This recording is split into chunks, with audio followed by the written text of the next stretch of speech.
Pradi Tower yang dilaksanakan pada hari ini tanggal 17 Januari 2024. Sebagaimana yang telah disaksikan bahwa Pradi hari ini sangat berbahagia sekali karena telah menempati gedung yang baru. Ya, sebelumnya kita memiliki gedung di Soho Tower. Di sana ada gedung kita, tapi itu kan di dalam perkantoran satu lantai. Nah, sekarang kita memberikan tower ini dan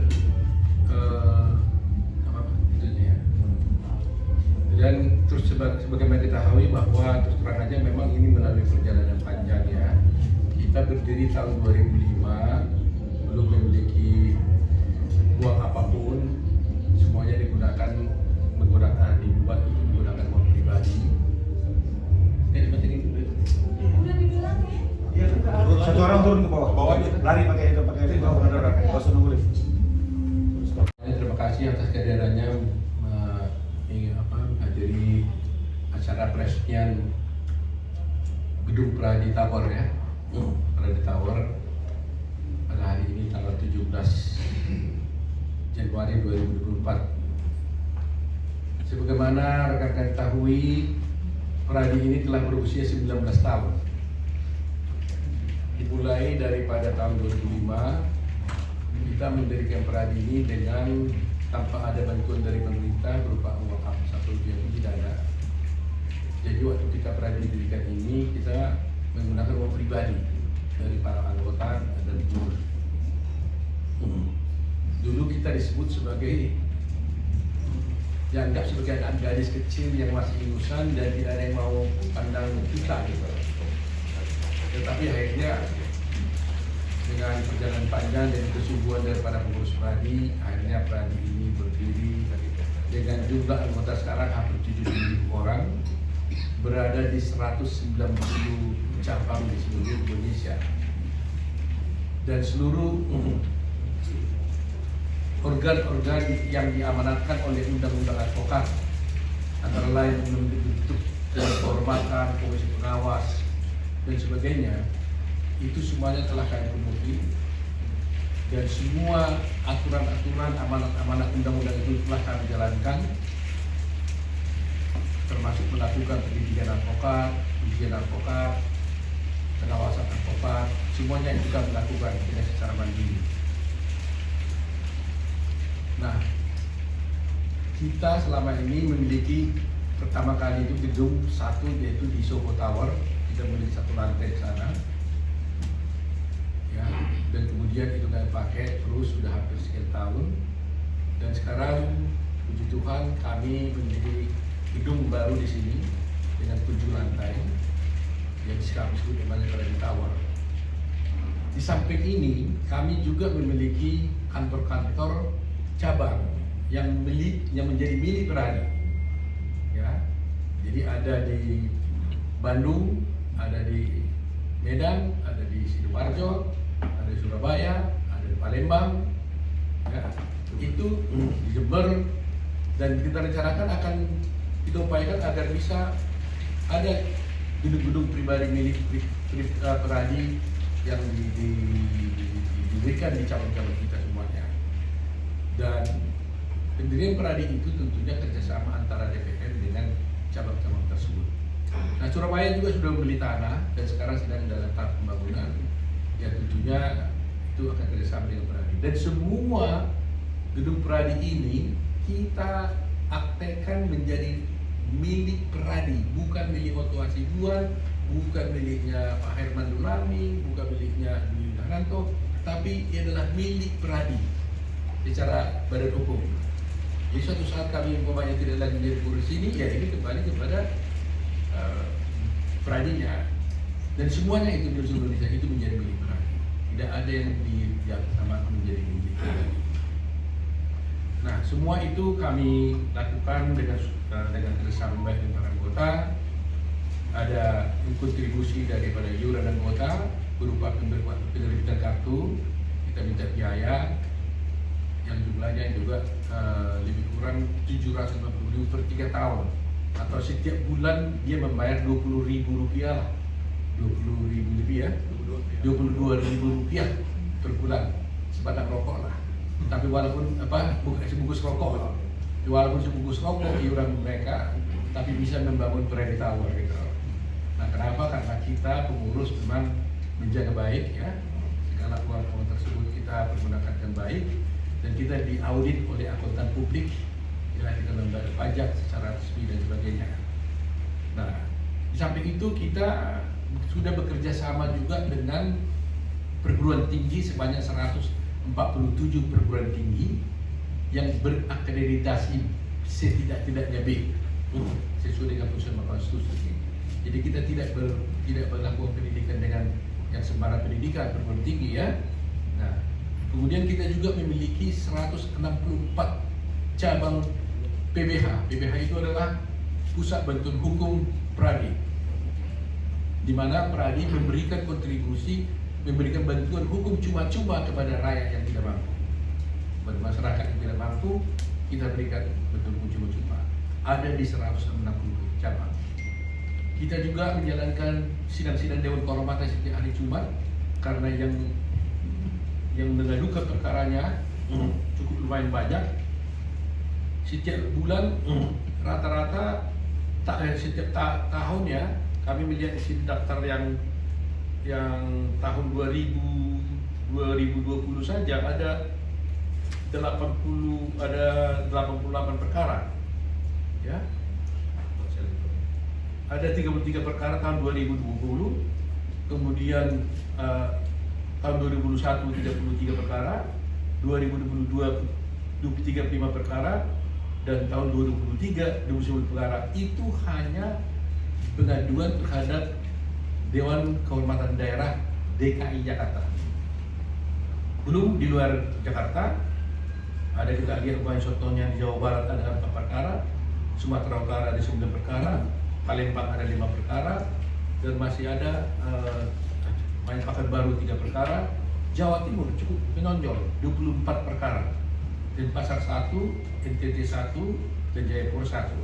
Dan masih banyak perkara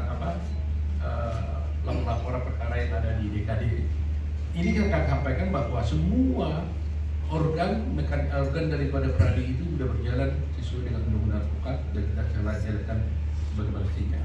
Nah, semua aktivitas itu tentunya dibiayai oleh Pradi.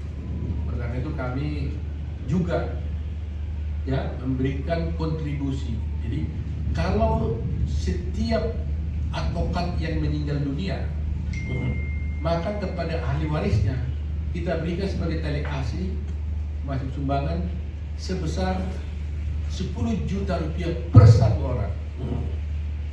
Itu bayangkan, dia hanya membayar iurannya hanya 22.000, tapi kalau meninggal 10 juta kita berikan.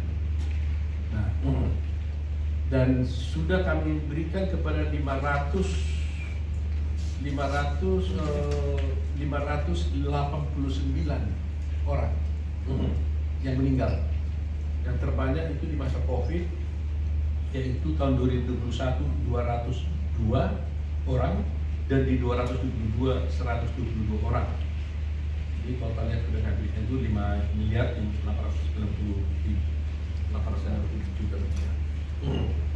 Nah, terus terang aja memang inilah yang Pradi harus bekerja keras ya, meningkatkan kualitas advokat Indonesia, tetapi tentunya dalam meningkatkan itu perlu sarana dan prasarana, dan untuk itu Pradinya harus bekerja keras untuk dapat melakukan upaya-upaya yang legal, yang sah, sehingga dan kontribusi dari anggota untuk bisa membiayai semua kegiatan-kegiatan ini.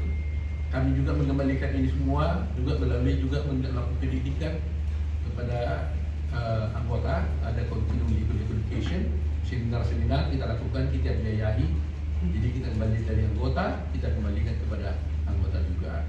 Termasuk kalau ada anggota yang diadukan di polisi dan sebagainya, kita membiayai itu juga, dan itu kita bantu dengan secara cuma-cuma juga. Jadi artinya kalau ibaratnya departemen ini sudah ada departemen kehakiman, ada kejaksaan, sebagainya, kita Pradi ini ada satu departemen ini. Karena pada KK-nya kita ini kan sebenarnya kan catur wangsa kan dulu kan. Catur wangsa penegak hukum itu advokat, jaksa, hakim, polisi. Nah ini advokatnya kan juga ada. Jadi inilah. Jadi kalau orang bercandai dulu itu bahwa kita ini kenapa namanya nggak menteri advokat? Kan sama. Karena kita independen, kita tidak berada dalam kekuasaan pemerintah, ya kita nggak mau disebut jadi menteri. Kalau menteri kan itu jadi pembantu presiden. Tapi ini kita independen, tapi kita juga adalah penegak hukum yang merupakan organ negara yang melaksanakan fungsi negara. Itulah kira-kira. Nah, gedung ini, mengenai gedung ini kita bangun dan isinya ini itu diperlengkapi dengan lengkap semua ini. Dan terus makanya kami harus berterima kasih kepada teman sejawat kami ini yang dari FAI Usman Negara. Dia ketua pembangunan interior ini semuanya. Dia bekerja keras sudah 8 bulan kali ini, melakukan tender sebagainya. Pokoknya waktunya dihabiskan 8 bulan itu hanya mikirin ini. Jadi kalau kalian lihat betapa indahnya gedung ini, semuanya karya daripada Pak Rifai Usman Negara. Tepuk tangan dulu di Bapak Rifai. Ya, gitu. Terima kasih nih Pak Rifai. Nah, tentunya dia dapat daripada bantuan teman-teman yang ada di sini, dan terutama di sini bendahara umum kami. Kami selalu harus baik-baik sama di bendahara umum karena pokoknya di pihak tegak terus kan, belum keluarnya nggak gampang. Jadi kalau ada yang mengatakan pada beliau ini pelit ini bendahara saya bilang mantap. Sebab kalau bendahara umum saya nggak pelit, habis dong periode ini. Jadi untung dia kentang. Punya gedung ini ya bro? Ya, dia punya gedung ini karena dia pelit, jaga betul begitu. Jadi nggak apa-apa Pak Nyana, kalau Pak Nyana dibilang pelit, biarin aja lah, yang penting aman kita ini. Ya, terima kasih nih semua teman-teman saya dari sini. Ya, sampai itu juga seperti kita ceritakan bahwa kita juga kerjasama dengan Perkara. Perkara itu adalah aplikasi yang di dalamnya di sini ada orang. Anda mau cari pengacara sekarang konsultasi, klik aja Perkara, tak www.com Perkara, tak langsung ada di situ, ada advokat. Mau bicara perburuan tanya, free. Nah itu adalah kerjasama Peradi dengan Perkara. Nah ini Yaakob Hasibuan sebagai yang punya perkaranya, kita menyediakan orang-orang yang lawyer di dalamnya, ya gitu. Jadi itulah teman-teman semuanya, ya. Mudah-mudahan kami diberkati oleh Tuhan dalam menempati gedung ini. Mudah-mudahan kami dapat sejahtera, damai-damai, dan sehat-sehat, dan sukses di dalam menjalankan menempati gedung ini ke depan. Dan ini bisa kita wariskan pada generasi penerus nanti supaya mereka bisa jaga bila mana kami pada waktunya tidak lagi di sini. Gitu. Terima kasih. COVID ditawarkan pada waktu 90 M. Tapi waktu COVID saya langsung bertemu sama penjualnya, saya bilang kalau mau 50 miliar ya boleh. Jadi Pak Sekjen ini langsung teriak, langsung pergi ke belakang. Kenapa kau pergi ke belakang? Ya ini nawarnya di mana ini, kata 90 miliar ditawarin. Nah, nawarnya 50 miliar. Nawar gila dia bilang. Ya saya bilang ini kan uang Peradi, apa berbuat kita tahan. Nah akhirnya kita nego-nego karena gedung ini udah jadi, dia bangun memang untuk dijual. Ya, dan belum pernah dipergunakan. Akhirnya terakhir kita bayar berapa? 57 ya? 51,5. 51,5. Bayangin dari 90 miliar 51,5. Habis COVID kembali lagi 90. Dia mau beli lagi, kita nggak mau lagi, Bang. Jadi sebenarnya ini kita beruntung Peradi ini. Jadi harga 90 miliar kita bayar hanya 51 miliar plus pajak tentunya. Pajak total ada lagi biaya lain. Nah interior ini sampai kemarin kita keluarkan berapa? 12. Masih 11,6. Katakanlah 12 M lah ya. 12 M untuk interior semua, genset dan sebagainya, AC bukan baru semua. Ya kalaupun ada penambahan mungkin kasih bikin lagi ya. Sampai sekarang 12 M. Jadi total apa lagi ya? selain itu apa lagi? Sedikit lagi, kecil-kecil aja. Kecil-kecil aja ya. Karena ahli tawarnya di sini. Kalau kalian bisa lihat aja di website Peradi. Di situ yang nawar berapa harganya semua ada. Dan berapa jadinya ada banyak. Sampai sekarang masih ada kan? Tender terbuka. Tender terbuka, Anda bisa lihat yang nawar berapa, kita tawar berapa jadinya. Jadi cukup luar biasa lah. Ada yang nawar umpamanya berapa puluh M gitu, ya tawar. Kan ada bidang-bidang tertentu gitu. Ada yang nawar 10 M, kita tawar sampai 3 M. Nyata bisa. Ya.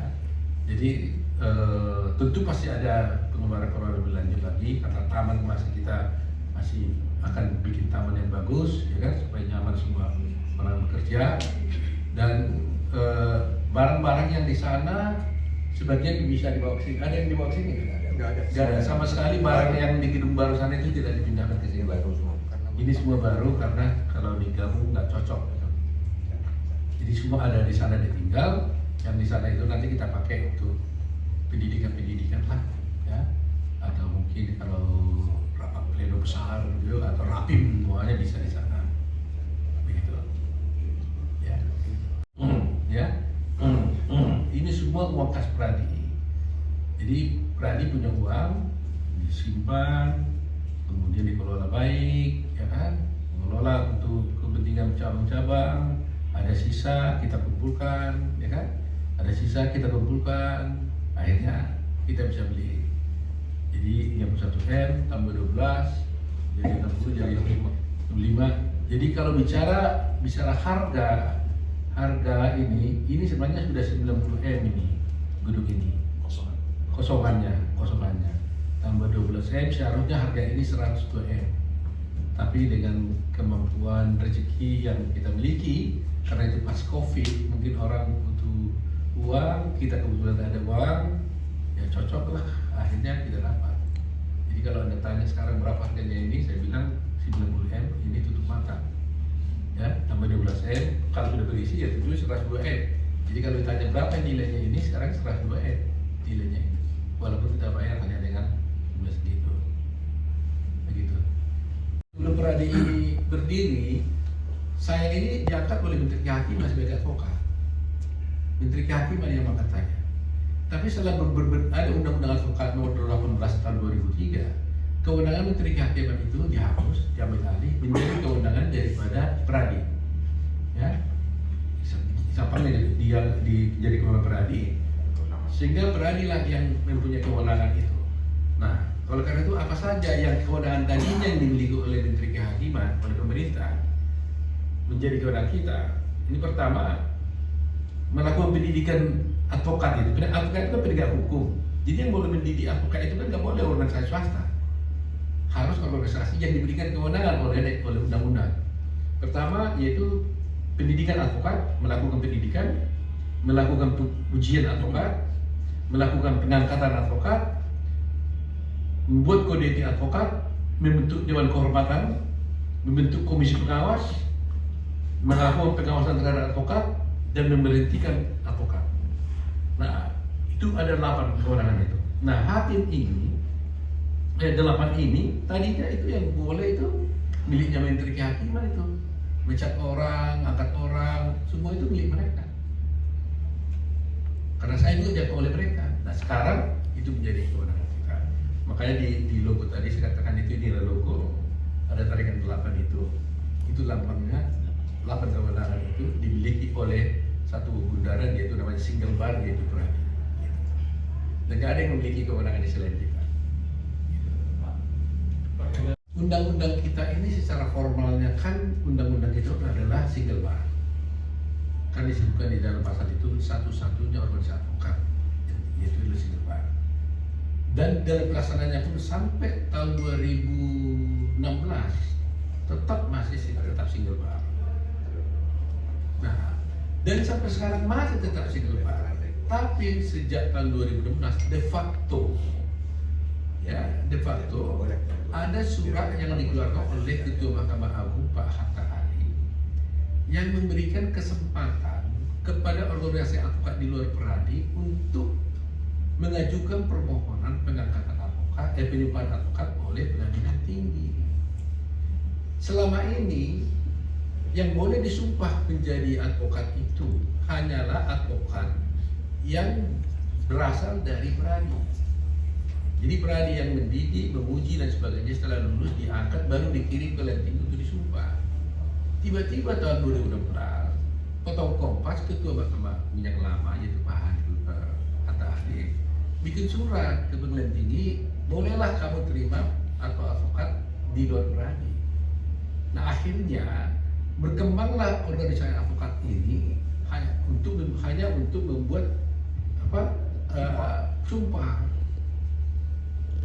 Sebenarnya waktunya itu dimasukkan itu hanya organisasi advokat yang ada pada waktu itu. Tapi ternyata sekarang masih bermunculan organisasi advokat yang nggak ada dewan kehormatannya, nggak ada anggotanya, pokoknya 1, 2 orang, 3 orang berkumpul, dia bikin organisasi, langsung dia bikin ujian gitu doang. Ada yang seperti itu.